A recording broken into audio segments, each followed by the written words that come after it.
पहा नवीन एपिसोड्स एकदम add free.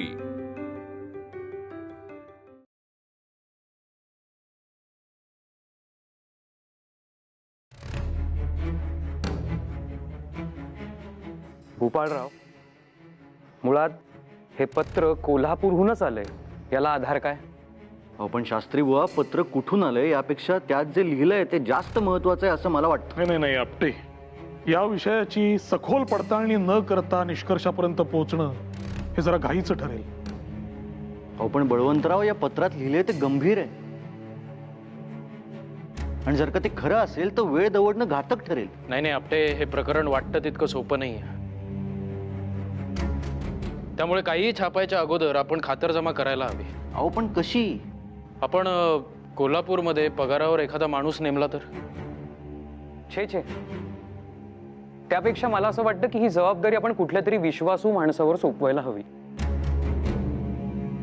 आपल्यापैकीच कोणीतरी ही जबाबदारी अंगावर घेतली तर जास्त सोयीचं होईल. काय वाटतं बळवंतराव? अहो बुवा, मग इथली आपली वृत्तपत्राची कामे खोळंबतील. आपल्यापैकी कोणी जर कोल्हापुरास गेले तर इथली कामे होणार कशी? अहो पण मग करायचं काय? आपटे, माझ्या मनात एक वेगळीच शंका येते. पुन्हा जिमखान्यात डॅनियल तुम्हाला भेटल्याचा प्रसंग तुम्हीच सांगितलात, त्यावरून या पत्राच्या प्रकरणात त्याचाच हात नसेल कशावरून? आणि तसंही आपण संस्थानिक कारभारात दखल देऊ लागलोय म्हटल्यानंतर तो पिसाळलेला असणारच. नाही मंडळी, मला वाटतंय आपण अति विचार करतोय. नाही आपटे, या बाजूने आपण विचार केलाच नव्हता. आधी आपण आपल्या शंकांचं निरसन करू, मग योग्य ती भूमिका घेऊ.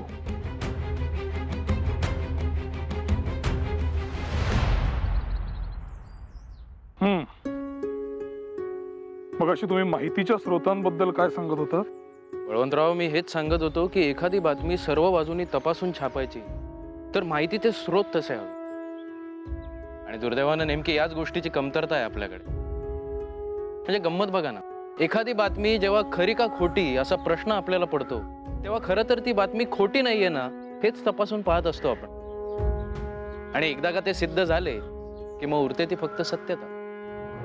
आणि दुसऱ्या बाजूने विचार करायचा झाला तर जेव्हा हा असा प्रश्न आपल्याला पडतो तेव्हा ती बातमी खरी आहे याची शक्यताही निम्म्याहून अधिक असते, म्हणजे सुरुवातीला तरी. हो, पण ठोस पुराव्यांखेरीज आपण कुठलीही भूमिका घेऊ शकत नाही. आणि सकाळच्या पत्रातच म्हणत असाल तर इतक्या लवकर खातरजमा न करता आपण अशी जाहीर भूमिका घेणं योग्यही नाही. हे तर मान्यच आहे मला. कधी कधी खूप खूप चीड येते गोपाळराव. हे सगळे संस्थानिक जर वेळेत जागे होऊन एकत्र आले असते तर 1857 सालीच ब्रिटिशांना हा देश सोडावा लागला असता. परंतु आळस आणि फितुरी या दोन गोष्टींनी आपल्याला इतकं पोखरून काढलंय की साता समुद्रा पलीकडून व्यापाराचं निमित्त काढून आलेले हे मुठभर लोक आता आपल्यावर राज्य करू लागले. बळवंतराव, तुमचा त्रागा मी समजू शकतो, पण हा काळ मोठा कठीण. कारण आता जी पावलं टाकू ती अगदी विचारपूर्वक टाकायला हवीत आपल्याला. कारण ब्रिटिश आले तो काळ आणि आत्ताचा काळ यात फार मोठा फरक आहे. आणि आपल्याला हे लक्षात घ्यायला हवं की येणारा काळ विज्ञानाची कास धरून पुढे सरकणारा असेल. त्यामुळे फक्त हत्यारं वापरून त्यांच्याशी लढता येणार नाही. आणि दुर्दैवानं वैज्ञानिक दृष्टिकोनाचा अभाव ही आपल्या जनतेची सर्वात कमकुवत बाजू आहे. अगदीच असं म्हणून चालायचं नाही गोपाळराव. कालानुरूप बदल होत गेलेतच की. नाही, हे जरी सत्य असले तरी वैज्ञानिक शिक्षण ही फार मोठी दुबळी बाजू आहे आपली. तेव्हा याच ब्रिटिशांनी आणलेल्या आधुनिक शिक्षणाला राष्ट्रीय भावनेची जोड देऊन त्यांना पराभूत करायला हवं.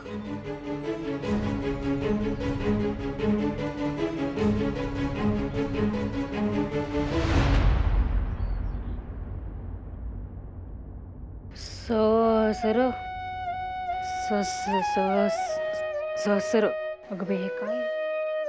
सहसर सहसर सहसर सहसर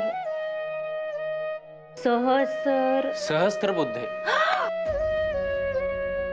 अगं बाई, तुम्ही कधी आलात? तुम्ही कधी येऊन बसलात? मला या जोडाक्षरावर तुझी भंबेरी उडाली होती ना तेव्हा. थांबा, मी जे वाचताय ते पूर्ण करा आणि मग उठा. नाही ते काय मी नंतर करेन. तुम्ही आधी हातपाय धुवून घ्या, मी पटकन. यशोदा बस म्हटलं ना. बस.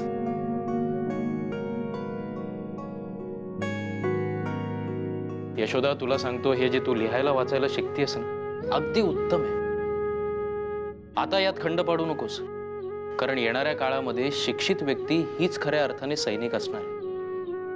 अगं आत्ताच बळवंतराव आणि मी म्हणत होतो, स्वातंत्र्याचा खरा मार्ग शिक्षण आहे. आणि मुळात आपल्याला फक्त या ब्रिटिशांकडून स्वातंत्र्य नको. अनुचित रूढी परंपरा, समाजातील भेदभाव, अज्ञान यापासून स्वातंत्र्य हवंय. अगं ज्योतिराव म्हणतात ते अगदी खरं आहे. स्त्रिया ही आमची 50% लोकसंख्या आहे.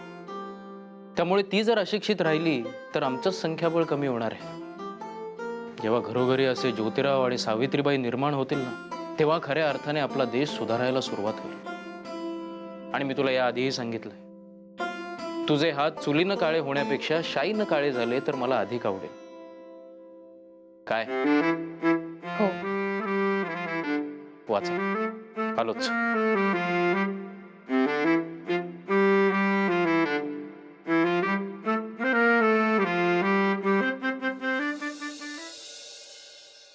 अरे असं काय करतोय सोमनाथ? हा काय उपाय झाला का? कसला उपाय शोधणं चालू आहे? दादा, सोमनाथ तुम्हालाच भेटायला आलेला. त्याला काही महत्वाचं बोलायचंय. महत्वाचं कुणाला बोलायचंय? त्याला. तू त्याची वकिली करू नकोस. मागे ये पाहू.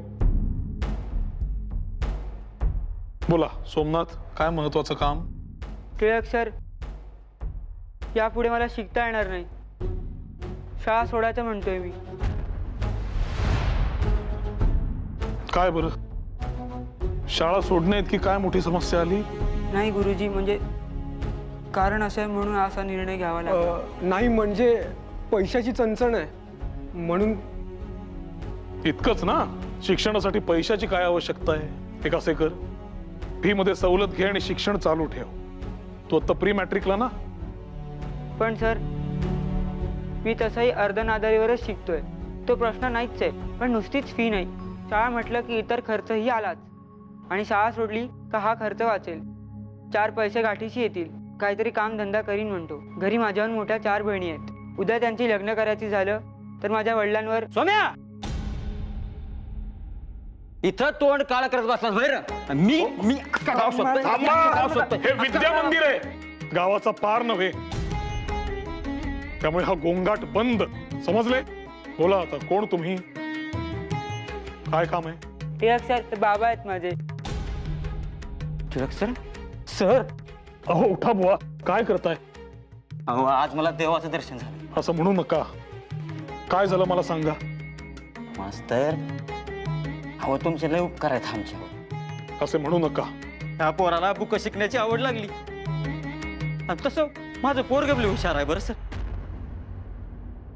मी काय अडाणी माणूस आहे हो, पण माझं पोरग शिकणार, तुमच्या सारखंच मोठं होणार. म्हणजे तुमच्या याच्या शिक्षणाला विरोध नाहीये?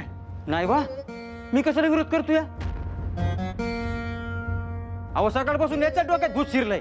केसला आता मारून बाहेर काढतोय. अहो सकाळ धरणं पार पेठेमधून 10 वेळेस फिरून आलं मला यानं. सर, आता तुम्हीच 4 शब्द सांगा याला. अहो गरिबी आम्हाला 5वीला पुजली, पण कुठेतरी थांबायला नको. आणि गरिबी गरिबी म्हणून कोणी शाळा सोडते वय? आणि मला म्हणतोय कसा, बा मी शाळा सोडतो आणि तुझ्या संकट कामाला येतो. तेवढे 4 पैसे जास्तीचे गावतील. पण सर, अहो गरिबीशी लढायला याचा बाप खम काय की? मी सांगतोय त्याला, अरे लेका शाळा शिक, शाळा शिक, पण तो तर अडूनच बसलाय. माझं काही बी ऐकणं बघा. काय रे, काय सांगतायत वडील? खरंय का ते? शिक्षण सोडणं हा यावरचा उपाय नव्हे. आजपासून तुझे शिक्षण पूर्ण नादारीवर सुरू. आणि यापुढे जर असे विचार मनात आणलेस तर तुझे वडील तुझ्या पाठी धावणार नाहीत, मी धावेन. तो देखील सोटा घेऊन. काय समजलास?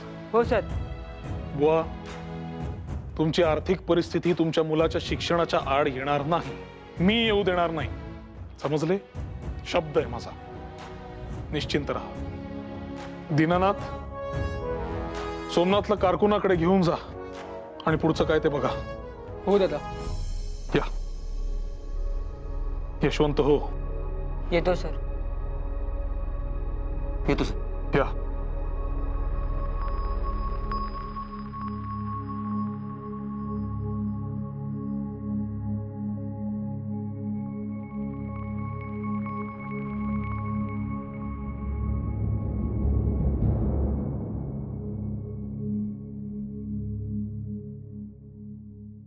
नमस्कार, मी आत येऊ शकतो का? नमस्कार. या. आपण? मी नाना भिडे. राधाबाई साहेब महाराज म्हणजे कोल्हापूरच्या महाराजांच्या मातोश्री, त्यांचा मी वकील. बर. या या बसा.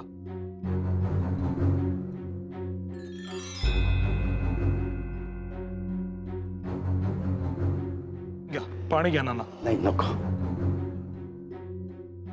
मी योग्य जागी आलोय हे मला माहित होतच, पण आता त्या विद्यार्थ्याच्या बाबतीत आपण जो निर्णय घेतलात ते पाहून खात्रीच पटली. माझ्याकडे काय काम काढलं? त्याचं असं आहे, राधाबाई साहेब महाराजांना आपली भेट घेण्याची इच्छा आहे. मामला तसा नाजूक आहे. त्या संबंधीचा निरोप घेऊनच मी इथे आलोय. परंतु कोल्हापूरकर महाराजांच्या मातोश्रींचं, राधाबाई साहेबांचं माझ्याकडे काय काम? आणि हा निरोप आपण माझ्याकडे घेऊन यायचं काय कारण? कसं आहे, कोल्हापूरकर महाराजांचं आपल्या कानावर आलं असेलच. केसरी आणि केसरीकर नेहमी सत्याची बाजू मांडतात, याचं राधाबाई साहेब महाराजांना कोण कौतुक? नाना, वृत्तपत्रांची हीच तर भूमिका असायला हवी. सत्याची बाजू लावून धरणं. मग यात कितीही जणांची नाराजी पदरी पडली तरी बेहत्तर, परंतु सत्यवचन छापले गेले पाहिजे. त्यात कौतुक असण्यासारखे काय? खरंय, सगळ्या वृत्तपत्रांचं हे कर्तव्यच आहे. पण हे कर्तव्य बजावणारे सगळेच केसरी सारखे निस्पृह नसतात. राधाबाई साहेबांच्या आतल्या आईचा आक्रोश मांडण्यासाठी बाईसाहेबांना केसरीशिवाय दुसरं काही दिसलंच नाही. यात काय ते समजा. तरी तुमचे म्हणणे मला समजले नाही. माझं म्हणणं एवढंच आहे, एका आईची कैफियत आपण ऐकून घ्यावी.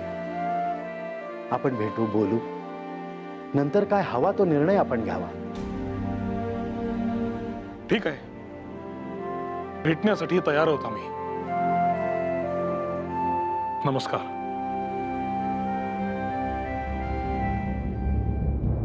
ताई, ताई, यांनी सांगितलंय अगदी नेम धरल्यासारखी अक्षरं गिरवायची रोज, आणि एखादा दिवस जरी हुकला ना तर हे पंतोजी होणार.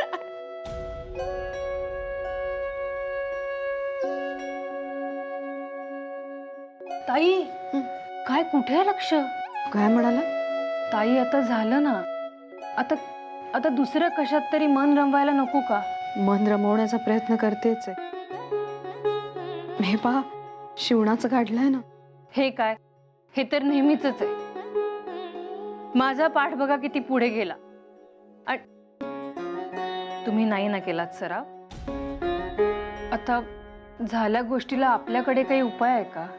नाही वाटत मला शिकावंसं. म्हणजे लिहायला वाचायला बसलं ना की कंबर धरते, पाठीतून कळ जाते एकदम. खरं सांगू का, भीती वाटते मला. वाचण्यासाठी समोर पुस्तक धरलं की छाती भीतीने दडपून जाते. अगदी अक्षर दिसेनाशी होतात समोरची. नको हे काही अगदी असं वाटायला लागतं मला. भीती वाचनाची का हो? नाही म्हणजे आता तर सरावाने जमू लागलं होतं, मग कसली भीती? सासूबाई आल्या होत्या, त्या सांगत होत्या की या शब्दांचं तेज असतं भार. बाई माणसाला आणि विशेषतः गर्भारशीला झेपत नाही म्हणे ते.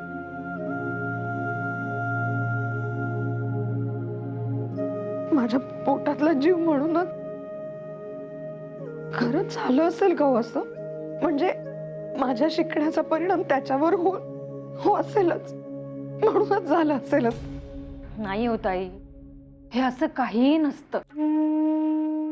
यांनी मला सांगितलंय ना, आणि हे म्हणतात की असं भलतं सलतं काही मनात आणायचं नाही. मी आहे ना, आपण बसूया, आपण दोघी मिळून सुरुवात करू. हा नको आता हे काही, खरंच नको. ही विषयाची परीक्षा नको आता. तुम्ही असं करा, तुम्ही शिका, खूप अभ्यास करा आणि मला वाचून दाखवा. दाखवाल ना?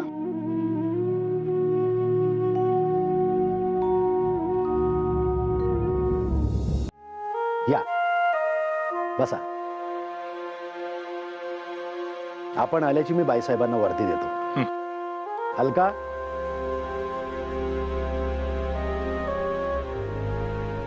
बाईसाहेबांना निरोप द्या. टिळक आणि आगरकर भेटायला आलेत म्हणून.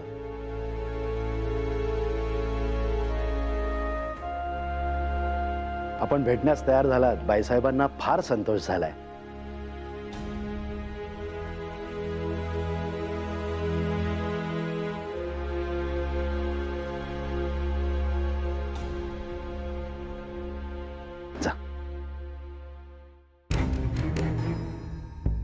ओंकारेश्वरा, आता काय करावे?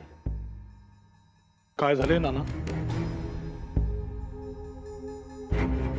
हो, आपल्याला भेटून आल्याचं मी बाईसाहेबांच्या कानावर घातलं होतं. त्यामुळे ते आता फक्त आपल्यालाच भेटू इच्छितात. मात्र मी गोपाळरावांचा उल्लेख न केल्यामुळे त्यांनी गोपाळरावांची भेट नाकारली.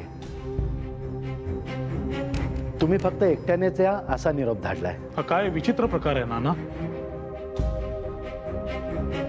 त्यांना स्पष्ट सांगा हे शक्य नाही. भेटायचे तर आम्हाला दोघांना, अन्यथा चला गोपाळराव निघूया. हो, थांबा, असे संतापू नका. खर तर चूक माझीच आहे.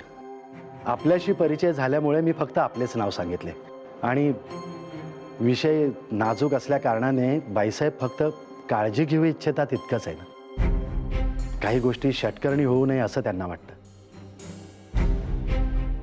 आणि ते साहजिक नाही का? बळवंतराव, अहो तुम्ही काय आणि मी काय, तुम्ही भेटून या, काय म्हणतायत ऐका, मग बोलू आपण. माझी काही हरकत नाही याला. तुमची हरकत आहे की नाही हा प्रश्नच नाही, परंतु त्यांनी भेटायचे तर दोघांना, अन्यथा कुणालाही नाही. आणि भिडे, तुम्ही माझे नाव सांगत आलात ते ठीक आहे, परंतु तुम्ही आलात ते केसरीकारांकडेच, टिळकांकडे नव्हे. त्यामुळे खरं तर तो हक्क गोपाळरावांचाच. ते केसरीचे संपादक आहेत. त्यामुळे राधाबाई साहेबांना आमचा नमस्कार सांगा आणि म्हणा की भेटायला आलो तर आम्ही दोघे येऊ, नाहीतर कुणीही येणार नाही. गोपाळरावांवर माझा स्वतःपेक्षा जास्त विश्वास आहे. तर तुम्ही काय ते ठरवा. ठीक आहे, आपण बसा, मी बोलतो बाईसाहेबांशी.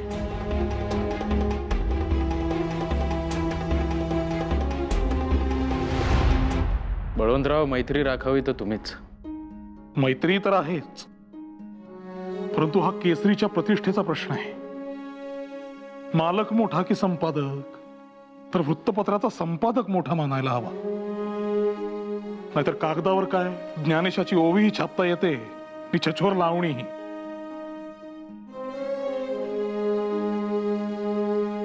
बाईसाहेब भेटायला तयार आहेत, या आपण.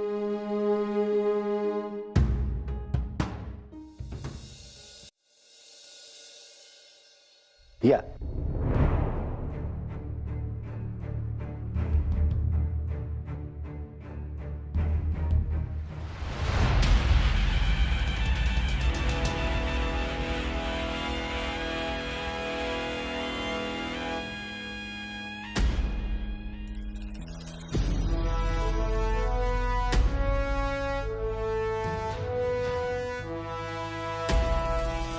बसा.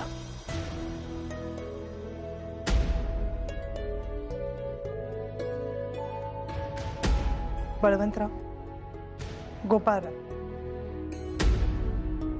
नानासाहेबांनी आपल्या कानावर विषय घातला असेलच.